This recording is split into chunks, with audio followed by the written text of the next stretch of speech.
This talk is about creating a culture. That wasn't my title, that was Chris's title. Basically just wanted me to talk about building a successful program, you know, and what that is and that kind of stuff. And, you know, so I get these asked me to do that. I guess we've had a semi-successful program, talk about that. Just to preempt that a little bit, John Wooden was asked, I hope everybody knows what his name is, was asked, you know, in 1973 or whatever, like, you know, he said, so coach, what do you think about the last, he won like 2 or 3 NCAA titles in a row, right? He won 10 total, which is never going to be touched, ever, and UCLA.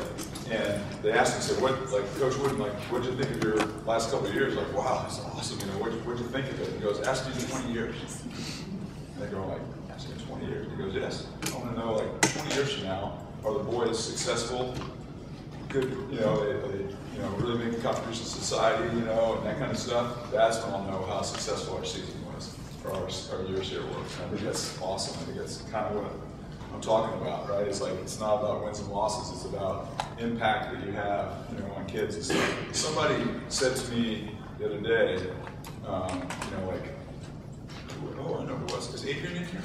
Adrian Sprackman? Okay, so Adrian Sprackman is a coach at Mercyhurst. I think most of you know who his father is, Mike Sprackman, the coach of the Canadian Olympic champions 2008, who's in his 70s, by the way, and still coaching strong. And Adrian, I was talking to him afterwards, and he said, you know, like, these guys, you know, sometimes, you know, at the national team level, college level, you don't have all the people you would like to have to fill a really good 8. You think like, oh, maybe I'll go to 4 or something like that, you know, or something. Think that for a minute. Or, you know, like, he was like, Mike's back and somebody said like, oh, Mike, you could have a really good pair or a really good straight 4, you know, but, you know, they said, no, I'm not going to do that. But you're going to be more successful, you know, in the pair of the 4, I'm not going to do that. Why? Because, let's see if I can do a British accent, because, in this tone of voice, because if I coach a pair, I'm going to impact 2 people. If I coach an 8, I impact 9. That's what was important to him, right? And so I think that's really key. This is the guys that won an Olympic gold medal, right? So it's about impact, you know? Not that we're like God sent to rowing or anything like that, but we do impact kids. And I think that's really important. And just while I'm on the story, so Mike Sprackman's story.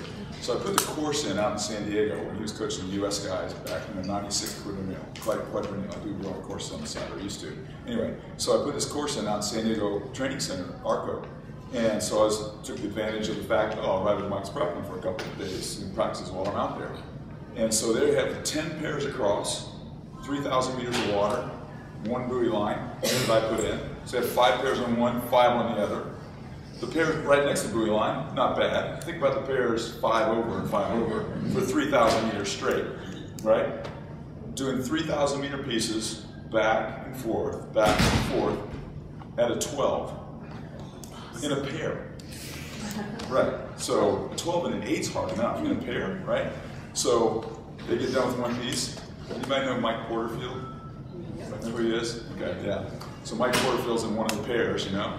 He's stroking it, and he has the stroke meter, right? And Mike Sprackman is so understated. He just drives up in his launch and he goes, Michael, yeah, Mike, what was your rate of striking? 13, 14? Yes, that's what I got too, Michael. And what is it supposed to be? 12, Mike. Then I suggested you row at 12, Michael. You got the message, right? He didn't yell and scream at him. He didn't, like, you know, nothing. He just, like, went up to him, told him that. He rowed at 12 from then on, right?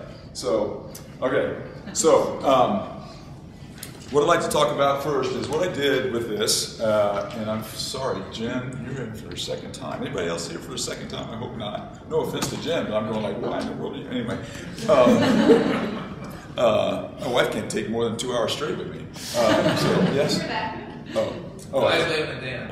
Oh, okay.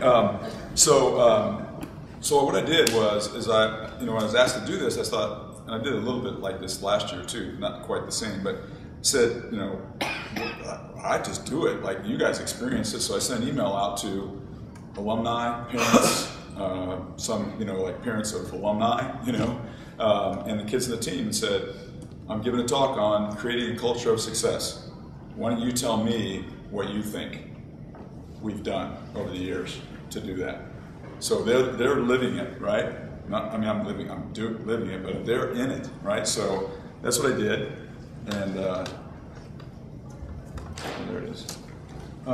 So I'm just going to scroll down and give you time. I'm going to just take like 10 minutes. I know it's kind of long, but I think it's important, and you can read really fast if you want.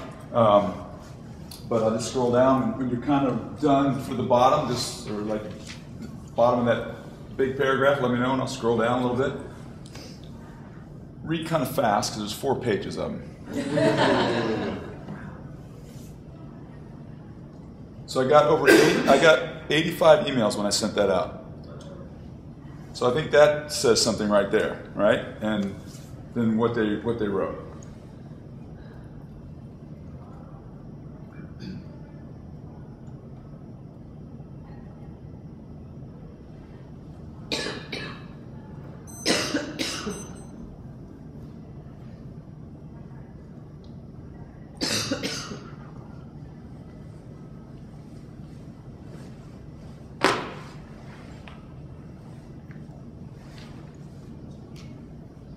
Barb is my wife.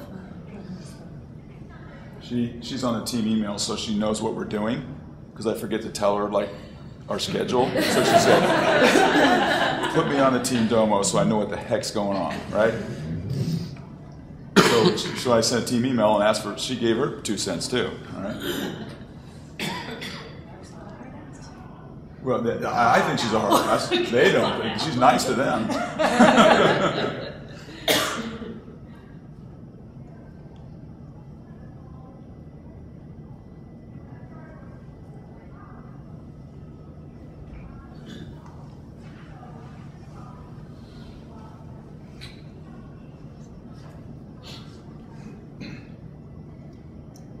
Went too fast, sorry.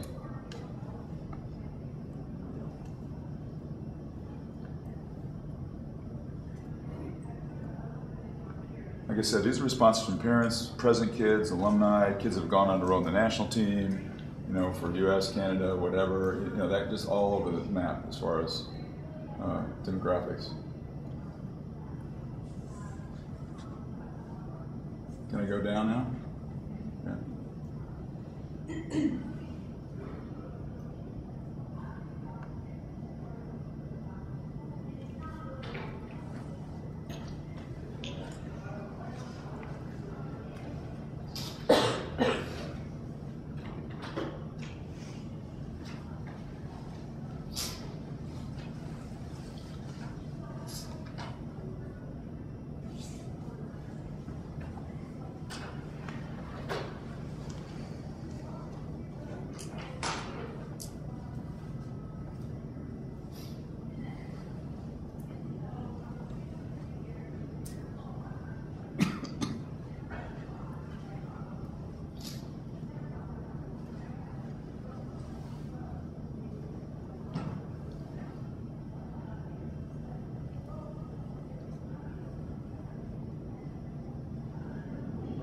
Remind me to tell you the story about Obama.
moving in?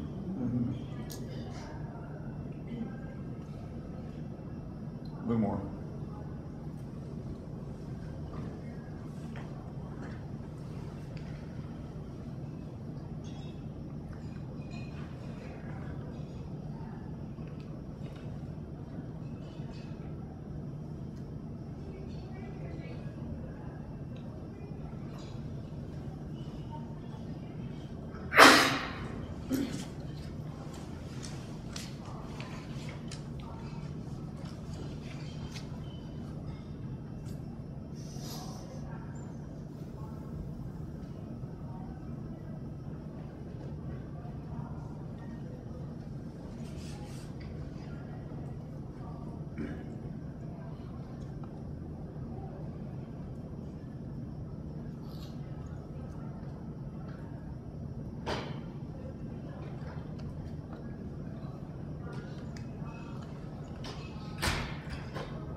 The last two paragraphs of a kid that wrote in the club program that's now a sociology professor. So if you don't know who Carl Weick is, or I didn't know who he was, still don't. Everybody pretty much done? Anybody not? All right. Okay. Questions, comments so far about any of that? Okay. So what I want to do now is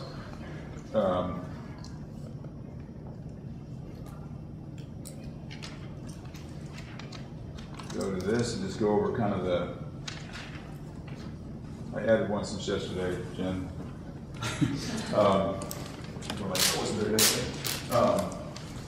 Okay, so what I wanted is the culture points that I think you saw in that, all right? I think number one, caring about the athletes.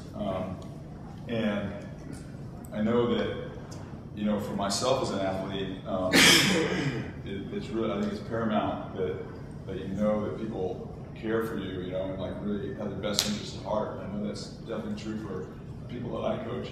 And you know, Steve and I you saw a lot about Steve in there. Steve and you, Steve, whatever.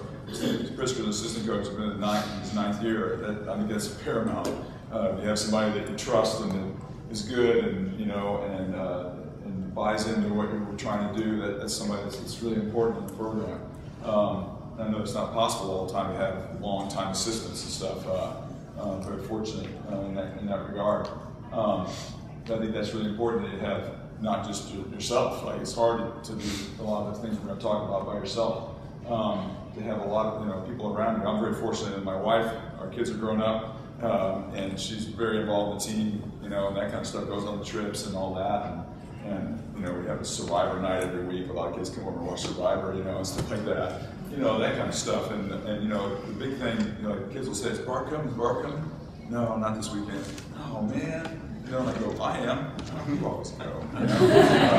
Stuff like that. So, that's I'm lucky that way because she's great. And but the care for the athletes, and the fact that, that it's like a relationship. I talk about my marriage relationship. It's awesome. We're married for 32 years. I'm very fortunate that she's still with me. But from the standpoint of I know when I love my wife the way that she deserves to be loved, right?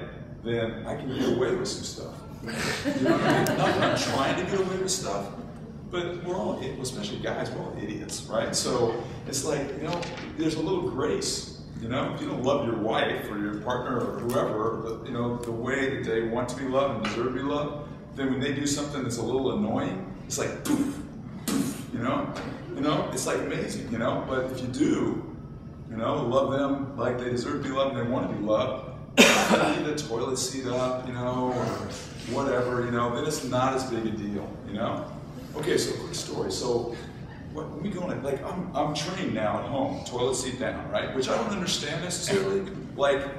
If it's down, we have to lift it up. But why do the women get it down all the time? We have to put it back down so they don't have to put it down. What's up with that? Okay, so when I retire from coaching, I'm going on the road, Comedy Central. I got all this stuff, right? Anyway, so at home, I'm really good at putting the toilet seat down, right? Is that too gross for you guys? Can I tell you this? I'm really good at home. But when we go to a hotel, for some strange reason, I don't put the toilet seat down. I have no idea why. So in the hotel room bathroom, she goes, Kevin, what in the world? Why do you always leave the toilet seat up at a hotel? I go, I have no idea. It's not on purpose. Is that wild? It's so crazy. Anyway, so what my point is, if you love someone, you care about them, the way that you want to be cared about, right? Then you're going to get a little grace. Okay? So we all as coaches, we make mistakes, right? We make mistakes. I've made billions of them. Okay? And so the kids, though, if they know that you care about them, if they really know that you truly care about them, right?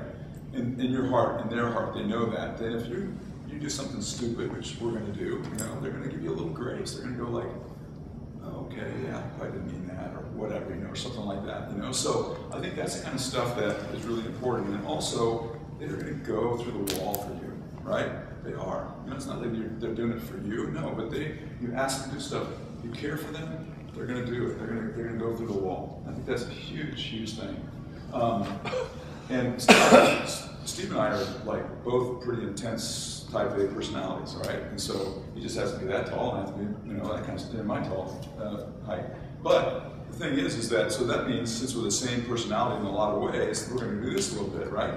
But we also talk about the fact that I know in his heart, right, he wants to do the right thing, or he's going to, that kind of, and he knows, and so we give each other a little grace. We don't love each other by any stretch of imagination, okay? But the point is that we know in our hearts that we're doing the right, we want to do the right thing, right? So there's a little bit of grace there too in a coaching relationship. The other thing that's next there, and this is not necessarily in order except for the caring, is respect. We talk a lot about respect from the very beginning, okay? The very beginning. And, for yourselves, for your teammates, and that's part of what's down below, as part of the team rules, all right? And that if you do that, if you respect yourself, respect your teammates, you respect your opponents, then there's not a whole lot else rules you got to worry about, right? You're gonna pretty much do the right thing a lot of time, all right? Consistency. I think you saw that in several of the things that people wrote. That the program is consistent, that you as a coach or leader is consistent, I want myself as a coach to be, I mean, I'm the head coach, right? I'm the guy that people look to, okay? Yeah, I'm not the most important, but I am the guy that people look to. It's like the varsity 8, you know, it's the flagship. It's like, how did the varsity 8 do? You know, it's not the most important vote, but it is flagship. There's got to be something like that, right? So I want to be a rock for these guys. I want to be consistent. I'm not going to always be complete, like, I don't get really, really high. Well, actually, one NCAA's I got pretty high, right? But you know, I don't get really, really high or really, really low, right? It's like pretty even keel, you know. And you know, I don't yell and scream, you know. I don't, you know, when I yell, I'm encouraging, right? That kind of stuff. It's not like, do you remember me yelling very much, Chip, when you were a freshman at Yale? Once, and I was really mad, right? And I got your attention, right? Oh, you had there. Chip wrote for me as a freshman at Yale in 1983, and now he's the boys coach now at St. Paul School. So awesome that, you know, he's here. So yeah, and he was the junior coach for the boys national team for several years as well. But I don't yell and scream a whole lot, you know. And if I do, then I'm really pissed off, right? And then they like really pay attention, you know. So it's one of those things where you know, it's like they know that like you're communicating with them, you know, versus like yelling at them, you know. I don't use profanity, you know. It's like I got to figure out a way to talk to them that uses intelligible words, you know, intelligent words. It's not necessary, you know. And if you offend one person, you offend too many, you know. So from my standpoint, it's like talk to them in a way that they can understand. So trying to be a rock for them, so that they like, oh, okay, our coach isn't crazy. Everything will be okay, you know. There's some sort of consistency around that the kids can kind of rely on, right? Passion. One of my things I talk about a lot is you can be obsessive about one thing and passionate about several. And I don't want to be obsessive about rowing. Do not. Okay, it's not the most important thing in the world at all, right? So I want you to be passionate about it, and passionate about, for me, my faith, my family, my volunteer work. I'm passionate about those things, right?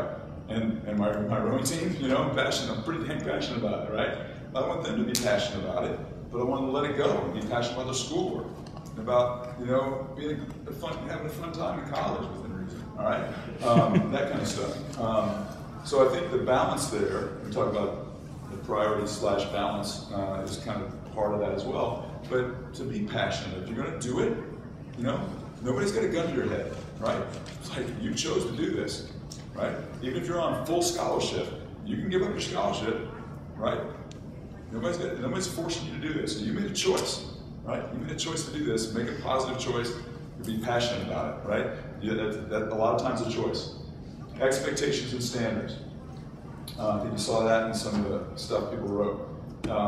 You know, creating a culture that allows people to then fulfill the expectations that are there. So way back, I started, you know, trying to set the precedent for, you know, the expectations are really high, standards are really high, you know, and it took a while to kind of get people to buy in. Like Tom Moore was speaking on like restarting a program at BU, you know, like coming in and like, okay, it's going to take some time to get people to buy in, you know, and that kind of stuff. It takes some time. So, but eventually, that is student-athlete driven, not coach driven. You know, that kids come in, you know, and you know, the upperclassmen say, "This is the way we do things here." You know, this is how it happens. You know, and then sometimes the upperclassmen aren't that great. You know, the leaders in your programs aren't that great at doing that. You might have to step in and kind of remind a little bit more and talk to them a little bit more about that. If there's good leadership, then the coach can just step back and just make sure, like, yeah, it's happening pretty well, awesome, you know. But if it's student-athlete driven by their peers, huge, huge. And I tell them all the time, I say, guys, by the end of the year, I just want to be pushing play, you know. That's all I want to be doing, you know. I don't want to be as involved at the end of the year. I don't want you to look into me. I'm not going to spoon feed you, you know. It's like I'm trying to give you as many skills as I can as a coach in a lot of ways, and then I want you to start taking over. So when I coach them, I try to give them skills so that they can coach themselves. So that's a very technical thing in rowing, but try to give them standards and expectations and things that will help them in life that they start to buy into and start to do themselves, versus like well, what do you think? You know, like, I go, what do you think? You know, how was my catch? How was your catch? You know, well, it was pretty lousy. You know, okay, you know that? Yeah, okay, then you answer your own question. Okay, what do you think about me going out and having 6 beers on Friday night before a race on Saturday? Well, what do you think? You know, so like they start to make those decisions at number 1, hopefully not the night before, but maybe on Wednesday, they have 1 beer to stop, you know, versus 2, 3, 4, you know, on Wednesday. It's going to affect them on Friday and Saturday. You know, they may start making decisions like, wow, that's not a great standard, right? No. Fun. So people ask, like recruits, parents, whatever, ask me all the time. Short answer of my coaching philosophy: the harder you work, the funner I am. Because if I don't have to use a whole lot of emotional energy to get you to work hard, then I can be a blast. You know, be a stand-up comic, right? Okay? But if I have to use that emotional energy that I just have so much, I'll tell you a story about that. Ask me as soon as I get done to talk about my sleep disorder, okay? Anyway, so if I have to use a lot of emotional energy, okay, to get you to work hard, then it takes away from the, you know, the funnest part of it, right? And I think that's a key thing. All right, so go to the sleep. So I sleep really well, I thought, okay? But then we had a sleep guy come and talk to us as a team, you know, about the importance of sleep, which that makes sense, right? College kids sleep, but, you know. So anyway, he came and talked to the team, So he's doing this thing like, okay, you know, like if you're like 1 to 5, you know, if this happens, you know, 10 questions. My wife and I'm like, you don't need a calculator with me. I was 5 on all 10, right? Like, and I talked to him afterwards. I go like this happened. Like I fall asleep at dinner, you know, whatever. I fall asleep driving a car, all this kind of stuff. Grit. So I basically have narcolepsy. All right. Okay. So I go in for a sleep study. All right. Verified. Like sleep all night. They test me. All this kind of stuff. Test me during the day. The next day, goes, you know, nap 5 times. I fell asleep right away. 10 o'clock, noon, boom. 30 seconds one time, fell asleep at noon. Yeah, that kind of stuff. I tell you that because the guy afterwards goes, worst case I've ever seen. Right? He says, you work at about 35% of capacity. And my wife goes, whoa. And I'm going like, really? And he says, it's really interesting that people that have and there's stuff you can do, like they give you a drug during the day that nobody else is affected by, that I took it the first time, and I felt like they had already bunny. I was like, whoa, this is what being awake is like, huh? You know, so, but my point in telling you that is that, you know, from a standpoint of, like, you know, working at 35% of capacity, you know, it's like, wow, like what, when I rode the national team, what if I was like, if I had 65% more capacity then, I might have like made the Olympic team or something instead of not, you know? But from a standpoint of like, you know, when I figured that out and I realized that you know, this is something that I've had all this time, I accommodated, right? Because if I have a desk job, no way.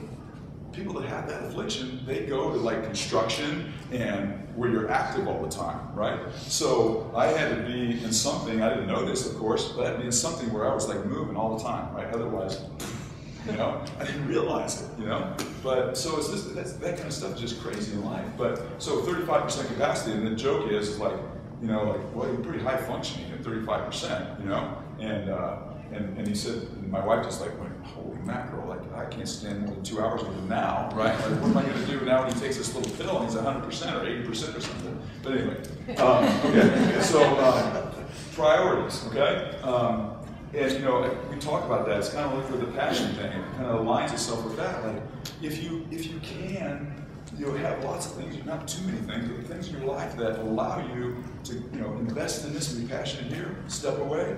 Invest in practice, be passionate there, step away, invest in school, step away. Then when you come back to practice, you're excited about doing it. You know, we're college, high school coaches, most of us master's coaches that don't have a national team, right? You can't practice 6 hours a day. Practice an hour and a half, 2 hours. And you want to be excited when they come back to it. So we talk a lot about that and how to, you know, quantify what's a good priority, you know, like, now my priority is the party 4 nights a week. No, that's probably not a good priority, you know. Substantive priority, something that really make a difference. I tell kids all the time, you can't put party animal on your resume. It doesn't work, you know? So yeah, have fun in college, but you know, make your priorities in a good substantive way. Hard work. I said before, the harder you work, the better. It's like there's no substitute for it. There's no shortcut. And so coming in, whatever. If you don't know how to work hard, you're going to learn how to work hard. You know, it's like one kid said, it's like some of these traits coming in. By the time you're done 4 years, you're going to have them, right? Just the kids just make it happen. And then the last one, one of my favorite things I say to kids all the time. You know, humble and hungry. You know, win a big race. Head of the Charles, we won this year. Awesome. You know, comes in, they're all excited. I'm excited for them. Whatever. You know, we talk about it for a few minutes, and I go, humble and hungry. They go, yep. You know, yep. So what that means is, it's like, okay, we won a big race, cool, right? But okay, there's bigger fish to fry, you know, like keep going, right? And be hungry for that. You know, you get too jacked up about like, wow, hit the Charles, and you ride on that for 6 months, then you're in trouble, right? You ride on for a day. See you Tuesday practice, you know? Good job, you know? And be hungry for it. And that makes a difference, I think. Questions, comments so far? All right. So Obama. Obama. Yeah. Thanks. Well, that'll come next in there. Yeah. Yeah, you got to keep me on track, Paul. Trying to. Yeah, thanks. How do I? How do I make? Oh, I can do it here, right? And then I can go like this, bigger. There we go. Okay. Team rules. So, not a lot. Big on self-responsibility. Small on rules. Okay. I want them to make choices, positive choices. So, I don't like this is all about character, not about rule 1, rule 7, rule 10, whatever. Okay. So everything you do or say will reflect only favorably upon yourself, the coaching staff, your teammates, the program, the athletic department, and the university. You guys, I didn't just like jot these out in 5 minutes. I thought a lot about these. This is from a long time ago. I just held on to them. I thought a lot about what I wanted to say. And what drove me to do that is when we were a varsity sport, they said you got to have, like the kids had to sign off every fall on team rules. I think anybody that's in that position knows that. And the athletic department gives you like 15 rules. And then you can add whatever you want to it. And then they got to sign it, right? So that kind of got me thinking about it. I mean, I had verbal stuff and stuff like that. So these are the end of the athletic department rules that every student athlete at UVA has to sign. Then I tack these on, right? And for me, these are the important ones. There's our go to class. Okay, and stuff like that, right? And other things. But so. Everything you do will reflect only favorably upon yourself, the coaching staff, your teammates, the program, the athletic department, the university, right? So like, put your parents in there, and your grandma too, if you want. Just think about that. Like when I'm making choices, wow. If somebody's standing right next to me that I really care about, my teammate, and I do this, what do they think about that? That's so good, right? So those kinds of things, I think that really kind of gets to their core a little bit. You'll treat your mind, body, and soul with respect in a fashion consistent with your roles and members of this team as a student athlete. Yeah. And so you're going for that second beer, third beer, fourth beer. Is that what I'm doing? Am I treating my body with respect by doing that? When I end up my head in the toilet instead of just like getting a little buzz, what's the difference? Like a big difference. And how my diet is, how my sleep is, all that kind of stuff. Am I treating with respect? Number 3, you will treat everyone associated with this team with the highest respect. If you have any difficulties with anyone or with the way the program is run, you will seek to resolve it directly with the person involved or with the staff member. Okay, that's really important. Let me tell you the Obama story. So I talk about, you guys probably realize this a lot, that when you tell a group of people something that's really important to you, depending on the age group, like college age, you tell them something in September 1, and it's really important to you, you got to tell them again in November 1, and February 1, and April 1, because they kind of get away and you got to kind of bring them back on track. Okay, so we talk about these things every couple of months, just oh yeah, you know, that kind of stuff. So we talk about respect. It's like I said, it's like fall of 2010 when I was talking to the team at the very beginning of the year. I said, you know, guys, and the upperclassmen talk about it too, you know, but it's like, okay, respect everybody, guys. President Obama, the person that cleans the toilet in your locker room, same, and everybody in between. Bus driver, hotel maid, what, you know, whoever, your parents, everybody, everyone. You teach them, treat them with respect, how they want to be treated, golden rule type stuff, then it makes a huge difference. And so we're talking about that. A week later, 2 weeks later, we get a letter from the White House, all right, inviting us to the White House, right, because we get one NCAA. So we're like, the White House. It was like going to the right. So we're going to the White House, and we're riding on the bus up to Washington D.C. For us, it was only a 2-hour ride. It was nice. But you know, about halfway up, kid tapped me on the shoulder, and she goes, "Kevin, is this what you're talking about? Respecting Obama? You know, we're going to meet the President of the United States." I go, "Absolutely, it is. You know, it is whether you agree with him or not. He's the President of the United States. You know, treat him with respect. You know." And that's the kind of thing he was talking about. It's just like so apropos, you know, it's talking about that. Now we're going to meet the guy. And it's so funny because he spoke for about 10 minutes. There was a lot of teams there. We weren't the only team. We weren't the NCAA basketball champions. They're the only ones there, or the, you know, Dallas Cowboys or something, you know. They haven't won in a long time, but anyway. So he talked for 10 minutes, and then he kind of basically, for the next hour, snow fence here, 7 or 8 Secret Service guys. You seen those guys? And they're like, yeah. I mean, it's amazing. Those eyes, they're only on for an hour and a half to 2 hours, and then they have to have a break, and then somebody else comes in because they are so on, you know. Like I never could have been a Secret Service guy because like I would fall asleep after. But anyway, so he went along the snow fence, right? That was there, and he shook every kid's hand. And they were like rowing, gymnastics from Penn State or whatever. There were probably like 20 teams there, won a national championship. He took the time to shake every kid, you know, and there was like iPhones up here taking pictures, you know, all this kind of stuff. And so I thought, you know, how many times you get to, you know, I was standing back, you know, I'm thinking like, how many times you get to shake the President of the United States hand? I'm getting up there, you know, and then he comes up to me. He's a pretty tall guy. He's like 6 feet, pretty thin guy, you know. And yeah, obviously I'm a coach and not an athlete, you know. And he shakes my hand and he goes, "What sport?" And I go, "Rowing." He goes, "Whoa, that's a tough sport."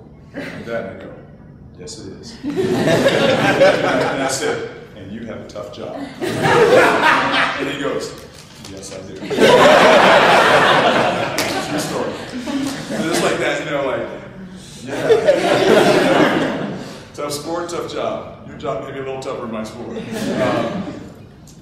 So I think I said this the other 2 times too, and we talk about this too, and I know broad generalization, there's a little more drama on women's teams than men's teams, okay? As far as like how they interact and how they talk and stuff like that. Guys kind of fight a little bit, and they hit each other, and then they forget about it, right? Women talk about it a little bit more, you know, that kind of stuff. And so if there's a difficulty with someone, we tell them, we say a lot about, like, if you have an issue with somebody, talk to that person. Don't talk to 5 of your friends and complain about that person. That's not going to solve anything. All it's going to do is brew cancer, right? So talk to that person. You know, and if you talk to them and it's still not resolved, then come to a coach or something and talk through it, and we'll try to mediate a little bit and help you resolve it, you know? And what happens is that, and I say the only reason you really need to talk to somebody else about something you have a problem with another person about is that you go to them and say, "Hey, Emily, like, you know, Jody said, like, da-da-da-da. What do you think of that?" And Emily says, like, "Oh, yeah, you need to talk to her about that." Or like, "What? Forget it. Didn't mean that. Forget it." You go, "Oh, okay. Over." Right? Over. Key to this is that the kids in the program recognize it's not perfect by a long shot, but it really, really, really helps. The kids in the program get clued into that. So I go to Emily and say, "Emily, can you believe Jody did?" And you go, "Have you talked to her about it yet?" And I go, "No." And you go, "Don't want to hear it." And they do it. It's amazing. and it's like drama, gone, not gone, but like way down. And it's just, it's really cool. And I think it's a thing that you talk about chemistry, chemistry is huge with teams, obviously, you know, and so that makes a big difference. So the kids get along, you know, they enjoy being around each other because there's not those little cliques of drama and, you know, backstabbing and all that kind of stuff. There's not as much as I've heard about, you know. So I think that's a really key thing in this. So what we ask these guys to do is say, guys, look at this, you know, invest in it, sink your teeth into this. It's important. It works, right? And if you do those things, if you just are aware of those things, then you don't have to have team rule 1 through 40. You don't, you know. And so for me, and I don't want to manage team rule 1 through 40. I don't. First of all, I'm not that smart, all right, to come up with 40 rules. Number 2 is I don't have enough time to deal with all the rule breaking that would take place, right? You don't, because somebody's going to break rules, right? So it's like, just do this. So for example, if a kid that comes late to practice, you know, if they're a couple 3 minutes late, I probably won't even notice, right? They just kind of, they're good. They kind of slip in. You know, it's like, I've been here for 5 minutes. Whatever. You know, they kind of figure out how to sneak around and get there. But if I like notice, you know, and stuff like that, and a lot of times a captain will come up to them and say, hey, man, you know. But if I know it, if I say something to them, I go, hey, yeah, I'm sorry, I'm really sorry, it won't happen again. Okay, done, right? I come up with, hey, you know, they know when you come up to them, like, yeah, I'm sorry. They'll just, like, I say, okay. You know, if it happens again, I say, you're, like, not respecting your teammates, we're waiting on you, you know, coaches, like that kind of stuff. That usually ends it right there, right? Happens again, I go, see ya, you know? So, like, some people like, okay, you go run stadium stairs. No. I exclude them from practice. That's what they want to do. Go home. But nope. See you. Nope, you're missing practice today. You're you know, that's like, I don't have a rule like 3 times you do that. It's just like it's like, no. You know? And with some kid that like, you know, it's different, you know, case by, you know, give her a little grace, you know, been up, you know, a lot of studying, whatever like that, a little grace. But I know it's like some problem, like I see it happening, it's like, no, it never happens again. They don't want to miss practice. Feel like they're missing something, they're going to get behind. So it works. Question? Any of that? Okay.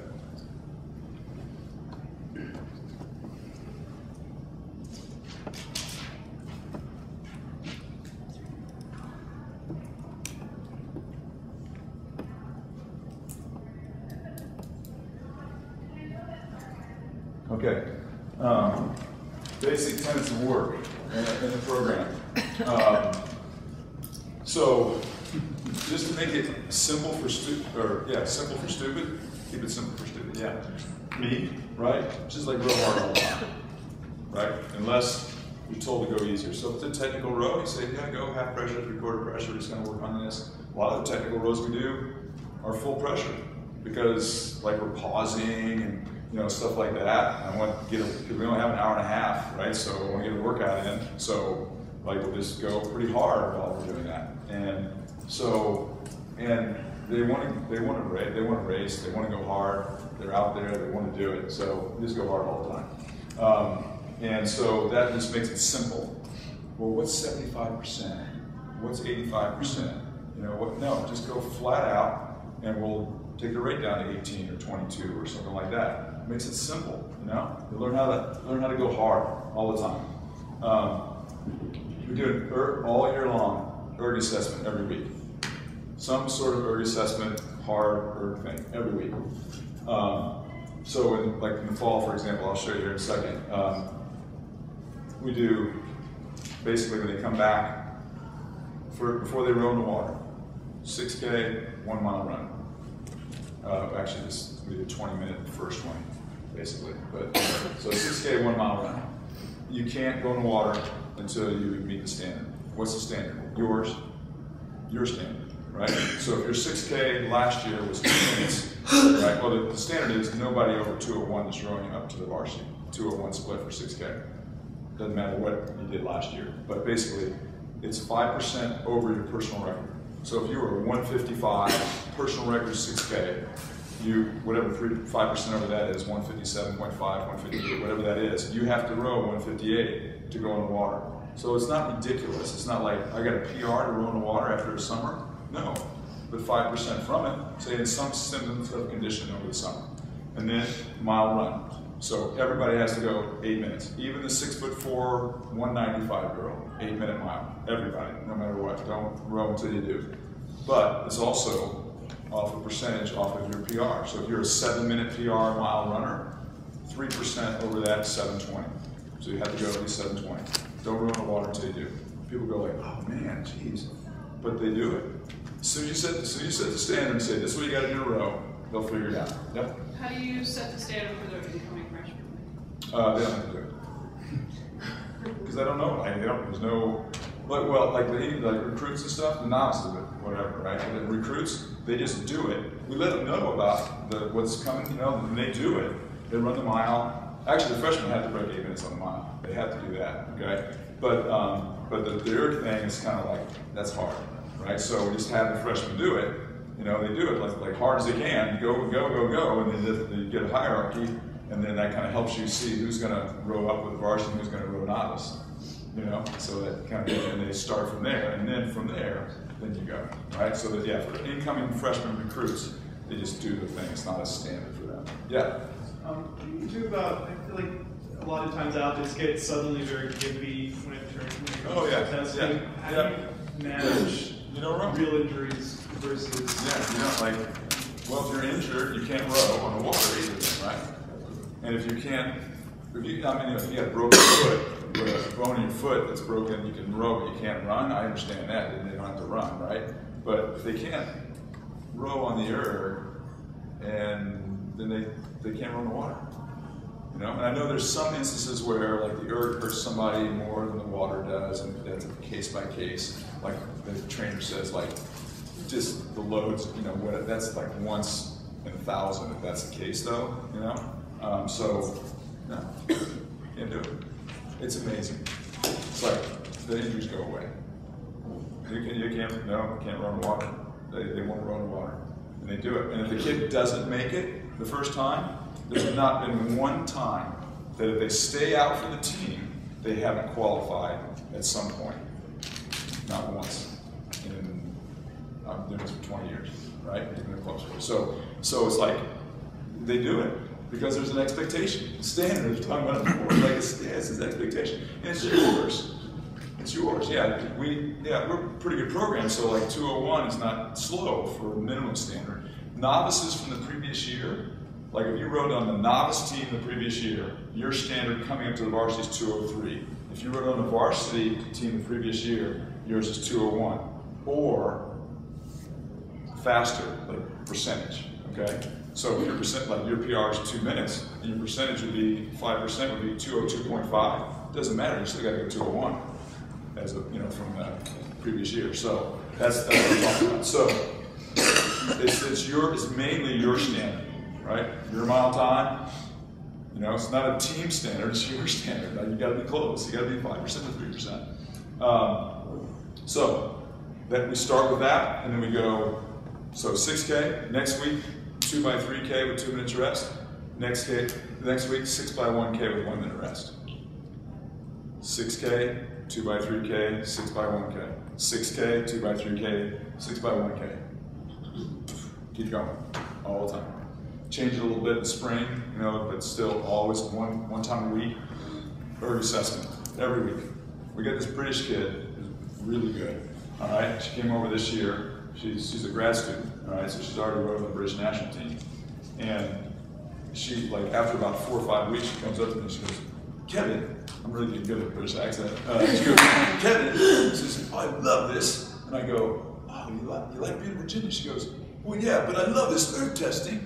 And I go, really? And then she goes, yes. In Britain, we test once in March. And everybody freaks out about it all the time. It's like they're thinking about it in January, like September, and October, January, and this March, and everything's relied on this. Yeah, we do it every week. It's no big deal. So she's psyched, and it becomes like, oh, just sit down and go, right? Don't get too tight about it. Don't get over thinking about it. Just sit down and go, right? People race every week, right? We get tight about that, right? Just sit down and go. We're going to see if I can know that's it later. All right. Also, 30-minute erg before the row once a week at least. In the fall, it's once a week. Wednesday morning starts at 6 a.m. You can show up at 5:30, 5:52, whatever you want. Starts at 6 a.m., 30 minutes. Bang. Okay? Could be 30 minutes of steady state. Everybody's got a heart rate monitor. They all know kind of their split that they need to be at. We tell them that, and they say, okay, steady state split. Everybody's got, like your steady state's 205, yours is 201, yours is 158, whatever it is, right? That's your steady state split. But also look at the heart rate too. You didn't get a lot of sleep, you're sick, we want to see that, all right? So they may go 30 minutes straight through. We do 5, 4, 3, 2, 1, steady state plus 3, steady state minus 3, whatever, that kind of stuff. 2:30, 30, 2:30 steady state, 30 seconds at 6K pace, times 10. Lots of different stuff, right? And then sometimes I'll say 30-minute erg, whatever you want. And I go, yeah, what do you mean? Whatever you want. Like, that's what you mean? And I go, that's what I said. So they get on and they're going like, yeah, they're going like 210. For a minute or so, and they kind of look around, and then go 206, and then they're looking around, and once they get into it, they go faster than I would have had them go if I had given them something. Their choice. Personal responsibility, ownership, they want to get better. Let them do it. Give it to them. 30-minute, 20-minute. Okay, in the spring, we go at least twice a week, 30-minute erg on the walk before we go on the water, sometimes 3 times a week. Reason for that, takes the pressure off of me as a coach. Okay? What I mean by that is that 30 minutes on the erg, right? Now we go on the water. I feel like we've gotten some fitness in, right? I don't feel like I have to get a workout in, we always get a workout in, It's like, now I can stop them, talk to them, do a drill that I might not do if I didn't do a 30-minute. Teach, takes the pressure off, Okay, a 30-minute erg is like 60 minutes on the water. If you think about it, all the stuff you got to do, and you're messing around, and so it's very efficient. So it's an efficient workout. You know it on the water. I'm much more relaxed. They like it when they do. At the end of the year, little assessment. We're pretty known for coming from behind. I don't know if it's because we're a bad starter, but we do come from behind at least. At least we don't stay way behind. So kids say that's it. Those 30-minute pieces, we feel so fit that we can just keep going, right? So they like it. Not while they're doing it, but after the fact they like it, okay? And so I think it's important. Also, 30-minute, 20-minute, 10-minute erg each week. That's on their own whenever they want, okay? So they just have to report it. So 30 minutes, 2 minutes rest, 20 minutes, 1 minute rest, 10 minutes. I want them to never do anything more than 30 minutes at a time. Never. All right? I want them to stand up, get out of that position, stretch, whatever, that kind of stuff. Sit back down and go. It's like doing an hour erg, same benefit physiologically, no different. All right? 2 minutes rest, heart rate goes down from 160 to 100 and goes back up to 160, very little difference physiologically. So, but they get to stand up, they break it up, they go faster each time. So, it's not supposed to be hard. So they report back by email. Split heart rate. So, 203, 150, 202, 155, 201, 160. Perfect, do that again next week. 205, 175, 204, 185, 203, 200. Slow down. Just no. Here's a good one. Last week, kid just emailed me, even though we can't, they can choose to give you information. I can't respond to it or anything, but it's 202, 150, 201, 155, 156, 195. No.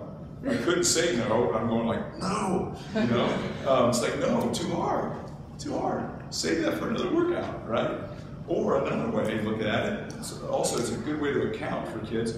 203, 150, 202, 155, 201, 190. Uh-oh, what's going on? Talk to her. Like, how much did you get last night? 8 hours? How about the night before? None?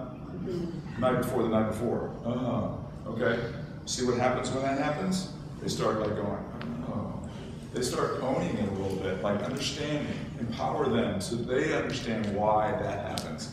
So when we talk about substantive choices, you know, stuff like that, you know, like, oh, so when I did that, here's what happened. Yes, consequences, you know, so they start going, oh, I don't want to do that again. They make changes. Additional 30 to 45 minutes state of choice each week. I don't care what it is, when it is, I don't care. You know, spin class, go for a run, swim, whatever. Okay, doesn't matter. So we don't train twice a day. We don't. A lot of colleges do. We don't. Not enough time. We just, kids are too hard at school.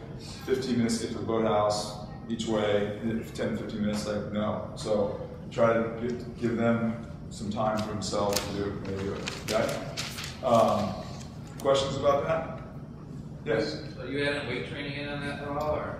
Yeah, we lift 3 times a week. Yeah, but we try to back it up to the practice. So like Tuesday afternoon practice, go right to weights, then to dinner. Thursday afternoon practice, right to weights, dinner. Saturday morning, weights, right to the water. So it's not like 2 separate times. I think that's really important. Squeeze them, don't have to shower twice, get dressed twice, all that stuff. So yeah, we do lift, but try and do it as part of practice. If you call that a double, then I guess we do double. But I don't really count exactly, it's right next to it. Other hand? For your additional, if they want to earn, is that an option? Yeah, but steady state, not hard. Yeah. We tell them, like, guys, when we give you these other stuff to do, don't go hard. When you see us, we're going hard, right? So do not go hard, yeah. How much do you encourage them to keep a notebook over? Oh, I encourage it a lot. But do they do it? No. I wish I could, well, I guess I could require it, but I don't have any rules, right? So I say, like, guys, and you see, like, more and more of them starting to write stuff down. You know, and I know a lot of them go and write it down when they get home. And now, iPhone, notes, boom, they do it like so fast. Like, what'd you just do? I would have said the in that time that you did that. But I mean, just did a whole, like, journal, you know? So, but yeah, talk about it, like, do it. Write it down, something, you know, so you know what's going on. So you can historically see, like, wow, I did really well on this test. What'd you do the week before that test then? Open, I listen, I see what other people are doing, I pay attention, that kind of stuff, but I haven't changed hardly at all in a long, long time. Because I believe in what I teach, what I want to do. I believe it. And I think that's a big part of the consistency part. I don't know if you saw in there, one of the kids, the 99 and 2000 grad, we rode in the Alumni 8, and then we won 2 years in a row, and we got beat by Brown this year. We won by like a minute first year, like 40 seconds last year, and this year Brown got us. They said, enough of that, you know, so they got all these guys and got together and they beat us by like 10 seconds. But she comes back from Seattle and jumps in the 8, and she goes, it rose like great. We were rowing square blades right off the dock with 8 people never rowed together before. That's awesome, you know? Consistency. They rowed the same as we did 15 years ago. As well as possible, right? But yeah, so that's cool, right? So basic technique. One thing I want to talk about is, that I didn't before, when I was talking about hard work, is that, I use a basketball analogy, sorry Jen, I heard this yesterday, but basketball analogy, right? Is that, you know, when you're playing basketball, everybody maybe hasn't played basketball, but at least watch basketball, right? People's shots are off sometimes, right? The best shooter, Larry Bird, was off every once in a while. Not very often, but every once in a while he was off, right? But what's the one thing in basketball, even if your shot is off, what's one thing you can always do no matter what? Defense. Defense, thank you, defense. Defense is in your face, right? It has something to do with athletic ability. It has mainly to do with heart, right? You're denying somebody. You know, you're going like, I'm gonna play defense. My shot is crap today. You know what? I'm gonna make a difference on defense. I'm gonna be in their face, not scoring on me. I'm like, they're gonna hate my guts by the time this game is over. Want to get rid of me, like never see me again. That's defense, right? Rowing, same way. good rowing and hard pulling are not mutually exclusive. They're not. People say like, oh man, like, you know, I'm working so hard I can't row well. Baloney. Your brain has the capacity to think while you're pulling hard, right? You think about what you're doing, you know? And so I tell people all the time, you know, rowing like basketball. Defense, you can always wail on, always, no matter what. You strive to row better. Always strive to row better. But if it's off a little bit, it's a little windy, a little choppy, a little crosswind, not going to feel great, right? Row as well as you can in it. Put the blade in the water, you know, but it's going to be rocking around a little bit. It feels like crap. You better row damn hard, man. You better go, right? And so that kind of stuff, you know, we try to drive home a lot. Okay, posture. So this is not a technique discussion, so I mean, got a lot of video and stuff, but it'll take too long. So I'm just going to go over some basic stuff, just from it's like culture, you know, like what I think is maybe different. Is number one is demanding the kids do it, demand it. All right, like a lot of people like, oh well, they just can't do it. No, we won't do that. No, you're going to do it. You're going to do it. So like we row pairs and circles in the fall. I'll take like 2 or 3 days, all day long. One pair at a time for an hour. It's like, you know, I think like how many math teachers do 5 or 6 classes a day in high school, same class? Bless them, all right?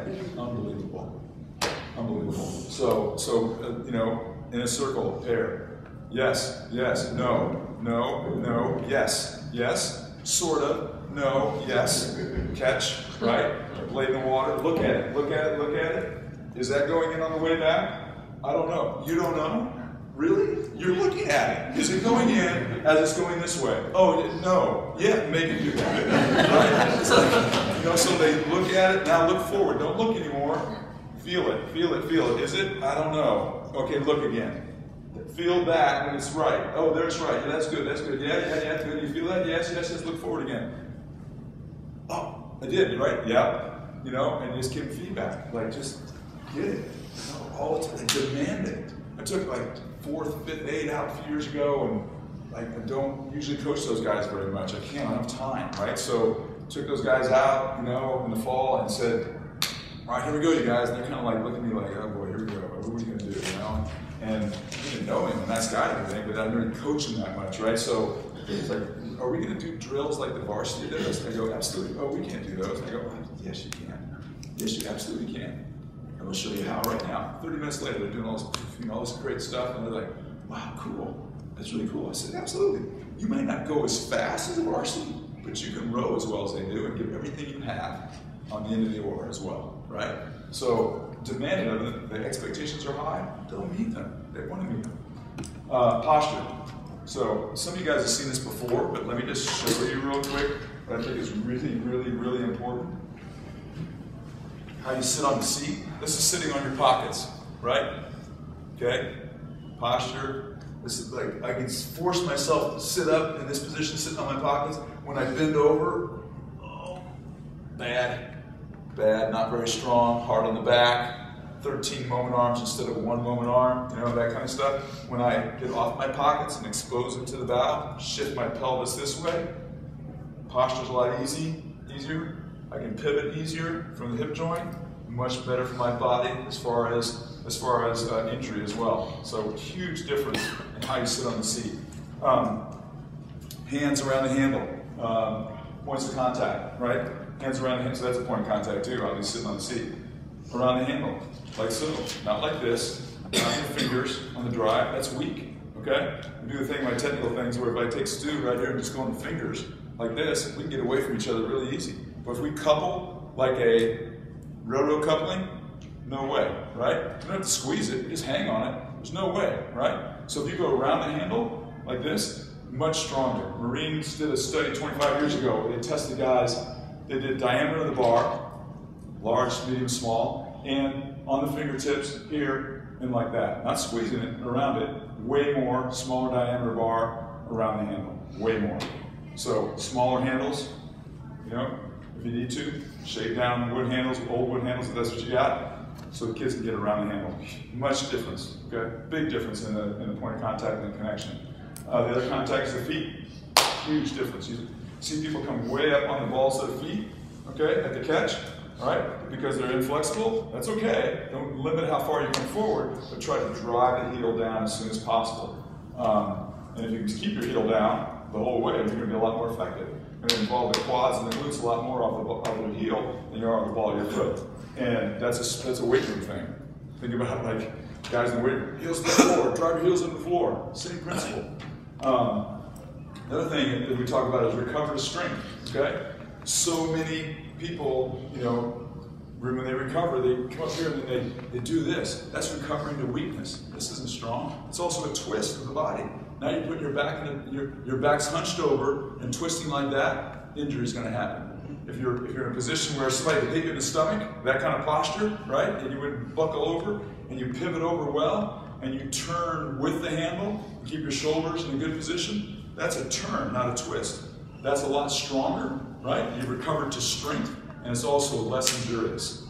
So it's like here, turn, strong, body position, right? All the time. That's huge. The catch itself, the handle's like a ski tip, right? It's not going this way. Skis don't go that way, right? They go this way. Same principle all the time. People all the time say, I don't know I'm skying. I go, really? You don't? How long did it take you to put it in the water? Did you notice? If you're this far above the water, it's going to take more time than it is if you're this far above the water before the catch. Do you not notice those things? You need to. You need to notice. Spoon feed, you take the spoon away, right? So like, really? You see the gun on the boat? The handle's right in front of you, and you're coming into the catch, right? And the handle's right there, and you don't notice that it's going down? Really? Why? Why don't you notice that? I don't get it. All right? So talk to watch. What I'm watching the stroke, I want to be on time. Yeah. Okay, use one eyeball for that, the other eyeball for this. Okay? You can, actually. You can pay attention to this and still see what's happening over here, and you actually feel what's happening for timing. And the catch is so important, right? You got to hit the blade in water, you can't hit the boat because the blade's in the water. Right? You can't, it's impossible.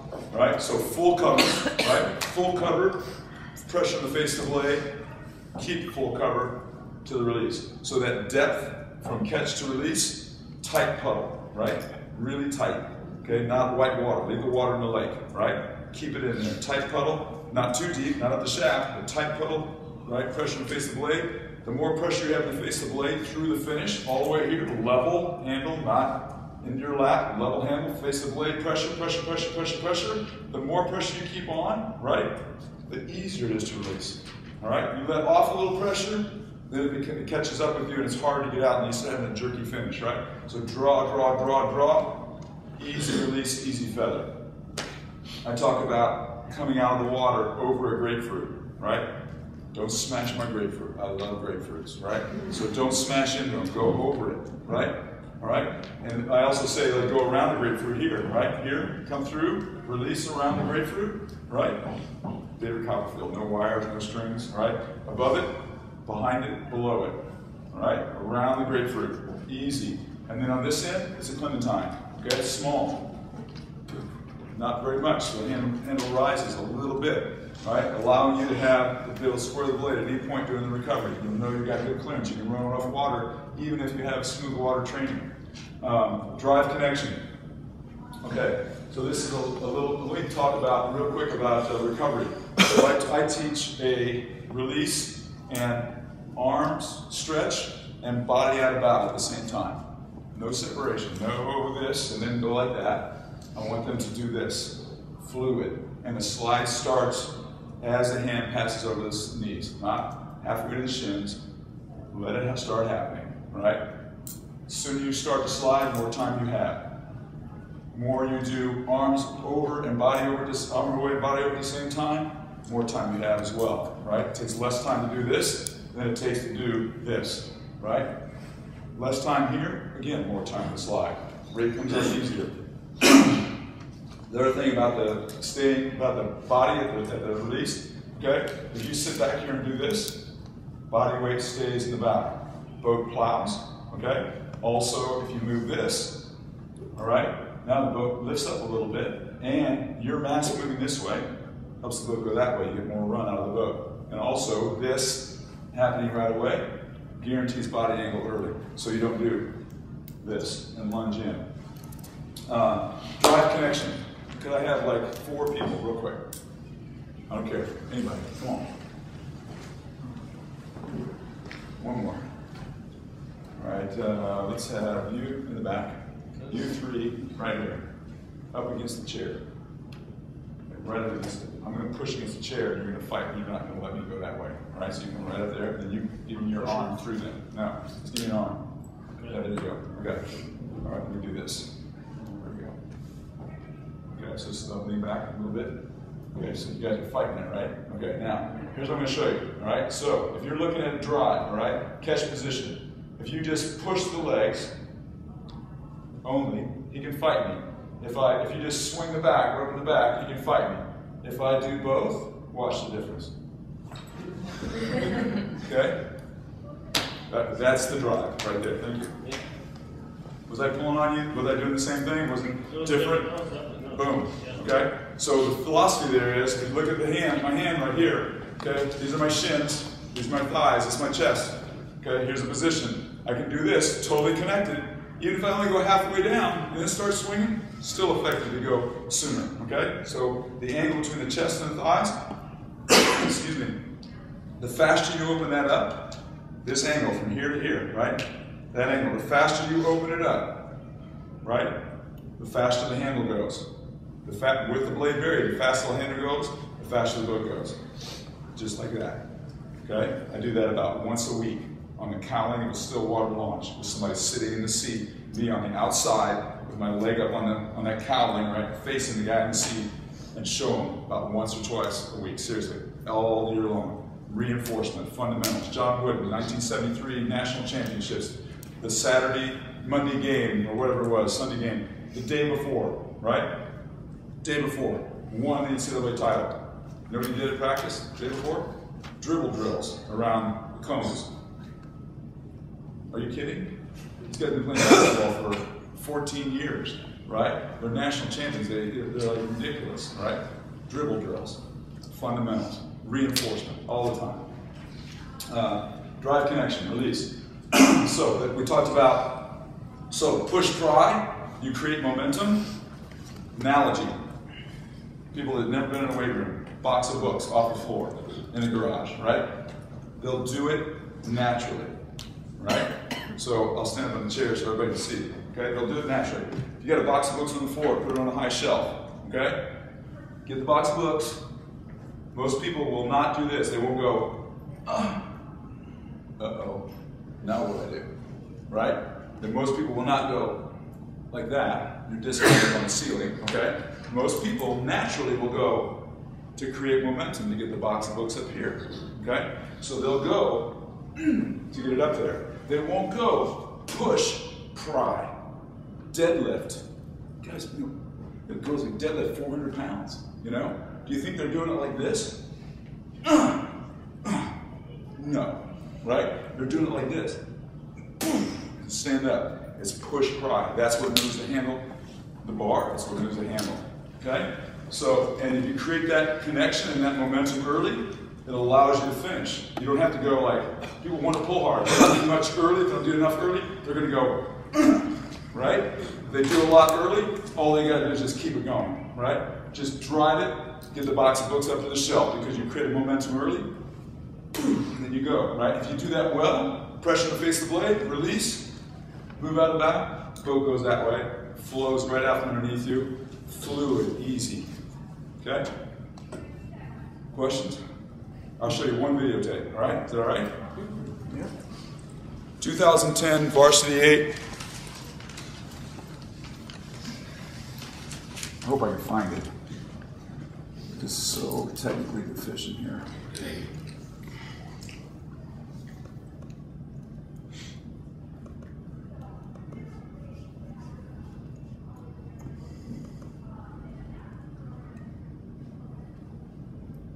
Okay, let me give you a little synopsis of this. Okay, so this is probably the last hard workout before NCAAs. So this is maybe a week before, 8 days before the final. So it's the last hard workout. I'm trying to like push it as long as I can without doing too much before we start going down a little bit, right? So that's definitely an art, science, combination of both, stupidity, whatever. I made a lot of mistakes about it. So this is not, I'm sorry? I'll do that in a second because I go full screen and it starts playing. Okay, so this is a workout 3 by 2 minutes with 1 minute rest, okay? Times 3. So 9 2-minute pieces, flat out. Like I tell them, don't think about number 9. I want you to go first 2 minutes of the race like it's the NCAA final first 2 minutes. All right, it's like harder than crap, right? And I want them to put themselves in a hurt locker. I want them to be on fumes and still try to row well, all the way through this thing. So 2 minutes, first start 2 minutes, middle 2 minutes, finish 2 minutes with 1 minute rest. A lot of people have done this workout before. About 7 or 8 minutes to go all the way back up, maybe 10 minutes to go all the way back up to the start, do it again, all the way back up, do it again. So this is the last piece, this is number 9, okay? So they're gonna start first minute at racing cadence. The first minute's about 34, 35 actually. Because we raced at 35 base cadence. So they're 34 and a half, 35. Then the next minute, they go 30 seconds up, last 30 seconds up. So when you get when I say a minute to go, then it's like, whatever, they go to 37 or 38. 30 seconds, they got up to like 41, okay? And we don't practice going that high very often, but all right. I go to window and then full, right? Yeah, okay, here we go. And I'll put the volume on so you hear what I'm saying. Yeah, build it! So the 2 beats on that side. And they're pretty good. So remember, this is number 9, 35 strokes a minute. Work off of what you did already. Here we go. Hard lead up to this too, not just this workout. Like for 10 days before. Go there now. Go there now. Hard. Go there now. Go there. Better. There we go. There we go.